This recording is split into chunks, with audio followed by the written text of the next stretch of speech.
नमस्कार दोस्तों, स्वागत है आपका सच की आवाज़ यूट्यूब चैनल पे।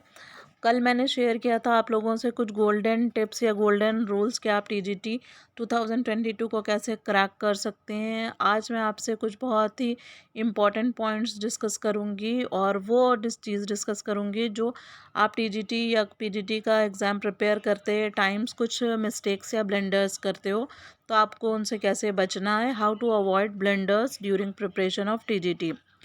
पॉइंट वन है आपका, देखिए, if you are beginner then do not start with practice books. अगर आपने अभी अभी जस्ट स्टार्ट की है पढ़ाई स्टडी 1-2 महीने से या अभी स्टार्ट करने जा रहे हैं, तो आप बिल्कुल भी प्रैक्टिस बुक से स्टार्ट नहीं करेंगे पढ़ाई, जिसमें 4 ऑप्शन दिए होते हैं ऑब्जेक्टिव वाले क्वेश्चन। बच्चे क्या करते हैं, उससे ही डायरेक्ट प्रिपेयर करना शुरू कर देते हैं कि उससे पढ़ाई करना शुरू कर देते हैं। नहीं, आपको ऐसा नहीं करना है। आपको पहले डिटेल्ड स्टडी करनी है और ये प्रैक्टिस बुक जो होती हैं वो सिर्फ आपको अपने आप को जज करने के लिए और चेक करने के लिए होती है कि आपने कितना प्रिपेयर किया। ये तो जब आपने पूरा सिलेबस कवर कर लिया हो उसके बाद आप अपने आप को चेक करेंगे कि मैंने कितना प्रिपेयर किया है। वो बात अलग है कि उसमें कुछ डिफरेंट टाइप के क्वेश्चंस आ जाएं जो अलग के हों आपके 4 ऑप्शन के, तो वो आप उनको याद कर सकते हैं। लेकिन बाकी के क्वेश्चन सब वही होंगे उसमें जो आपके सिलेबस से रिलेटेड है। अगर सिलेबस प्रिपेयर है तो आपको प्रैक्टिस बुक लास्ट में प्रैक्टिस करने के लिए होती है। पॉइंट टू है, प्रैक्टिस बुक्स आर टू जज your self only, not for learning. जैसा मैंने आपको बताया कि प्रैक्टिस बुक सिर्फ आप अपने आप को चेक करने के लिए ही यूज़ करते हैं, उसको लर्न करने का काम नहीं करना है। उससे आप बिल्कुल भी अवॉइड करें उसको।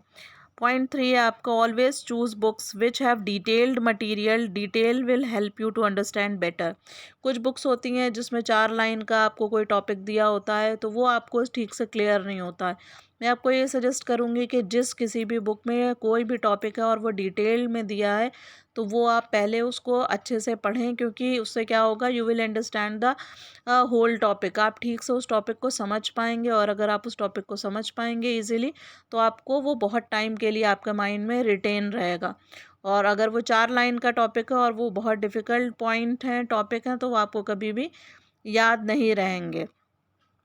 और अब वो बात अलग है जैसे कि आप उनको पॉइंट्स में बना के लिख लें, डिटेल्ड आपने पढ़ा उसको और जो जो उससे इम्पोर्टेंट पॉइंट है वो आप नोट कर सकते हैं, है ना। तो आपको क्या करना है, आपको जो डिटेल बुक में दी हुई है, कोई भी बुक में जिसमें टॉपिक डिटेल में दिया है वो पढ़ने की कोशिश करें। उसमें टाइम ज़्यादा आपका कंज्यूम होगा पढ़ने में, rather than reading the 4 line. 4 line पढ़ने से ज़्यादा आपका 2 पेज पढ़ने में टाइम आपको लगेगा वेस्ट हो रहा है, लेकिन नहीं, वो आपको हमेशा रिटेन रहेगा और समझ में भी इजीली आएगा। जब आपको समझ में आ जाए तो आप 4 लाइन वाली जो डेफिनेशन है उसकी या परिभाषा आप उसको याद कर सकते हैं।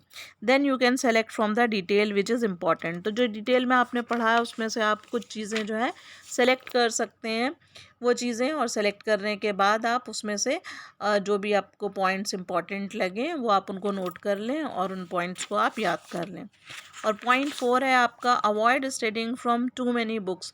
आप बहुत सारी बुक से एक साथ पढ़ते हैं तो कंफ्यूज हो जाते हैं। पहले एक बुक से आप पढ़ना स्टार्ट करिए, जो उसमें अच्छा कंटेंट दिया वो टिक करिए, वो पढ़ते जाइए, और जो कंटेंट बहुत अच्छा नहीं उस बुक में दिया आप उसको छोड़कर बाद में दूसरी बुक पे जा सकते हैं। तो एक साथ सारी बुक्स मत पढ़िए, पहले एक बुक फिनिश करिए, और मैं ये सजेस्ट करूँगी पहले ही टाइम पे आप अच्छी बुक्स ही सेलेक्ट करें।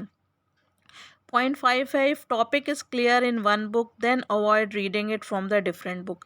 और सपोज़ कई बार क्या होता है, एक टॉपिक एक बच्चे को किसी अच्छी बुक में मिल गया और वो क्लियर भी हो गया, लेकिन करते क्या हैं बच्चे, उसी सेम टॉपिक को दूसरी बुक में भी ढूंढने की कोशिश करते हैं और वो पढ़ने की कोशिश करते हैं, जो आपका टाइम वेस्ट करती है। अगर एक बुक में आपको टॉपिक क्लियर हो गया, बहुत अच्छे से समझ में आ गया, तो उसके पॉइंट्स आप मेन मेन पॉइंट्स याद कर लीजिए और दूसरी बुक पे मत जाइए। ज़्यादा बुक्स होंगी, जितनी अधिक बुक होंगी उतना ज़्यादा कन्फ्यूजन क्रिएट करेंगी। पॉइंट सिक्स है, summarise the whole topic in your own words and points. अब अगर आपने कोई भी टॉपिक अच्छे से प्रिपेयर कर लिया तो आपको करना ये है कि वो टॉपिक आप अपने वर्ड्स में, अपने पॉइंट में, अपने शब्दों में उसको लिखने की कोशिश करिए। अगर आपने लिखा और वो सारे पॉइंट्स उसमें कवर हो रहे हैं, बाद में आप मैच करके देख लीजिए, सारे पॉइंट अगर कवर हो रहे हैं तो इसका मतलब ये है कि वो आपको टॉपिक याद हो गया और आप लिखेंगे तो वो टॉपिक आप नहीं भूलेंगे। पॉइंट सेवन है, avoid studying from cheap books और प्रैक्टिस पेपर्स। तो जो चीप बुक्स होती हैं कई बार मार्केट में अवेलेबल होती हैं, कुछ क्वेश्चन बैंक्स हैं या प्रैक्टिस बुक्स हैं, उसमें हमें आपको कोई भी ऑथेंटिक इन्फॉर्मेशन नहीं दी होती है उन बुक्स को बिल्कुल भी अवॉइड करें। ज़रूर से सस्ती हो सकती हैं आपके लिए, लेकिन वो बुक्स अच्छी नहीं होंगी, आपको वो जो भी सफलता है वो दिलाने में मदद नहीं करेंगी। बुक्स हमेशा अच्छी ही सेलेक्ट करें। पॉइंट 8 है avoid study in late nights. और सबसे इम्पॉर्टेंट पॉइंट ये है, मोस्टली जितने भी लोग होते हैं वो सोचते हैं कि मैं लेट नाइट में पढ़ूंगा, सन्नाटा होगा, उस समय मुझे चीज़ें याद होंगी। हो सकता है आपको याद भी हो जाए, लेकिन क्या होता है कि सुबह आप बिल्कुल भी फ्रेश नहीं रहते हैं। और लेट नाइट स्टडी मैं बिल्कुल नहीं सजेस्ट करूँगी। दिन में अगर आपको टाइम मिलता है तो आप दिन में ज़्यादा से ज़्यादा स्टडी करिए, अर्ली इवनिंग में स्टडी करिए। रात की स्टडी बिल्कुल भी याद नहीं रहती है और दूसरे दिन आप फ्रेश नहीं होते हैं, तो दूसरे दिन आप बिल्कुल भी कोई पढ़ाई नहीं कर पाते हैं। तो try to study in day time और अर्ली इवनिंग। कोशिश करें कि आप दिन के टाइम पे ही या शाम के टाइम पे ही पढ़ें और सुबह पढ़ें, तो आपको ज़्यादा अच्छा याद होगा। 12 बजे के बाद पढ़ना मुझे नहीं लगता कि किसी को भी ज़्यादा याद होता। और अगर आप 12 बजे के बाद रात तक पढ़ते हैं तो आप देर से सुबह उठते हैं, और सुबह का टाइम बहुत अच्छा होता है याद करने के लिए।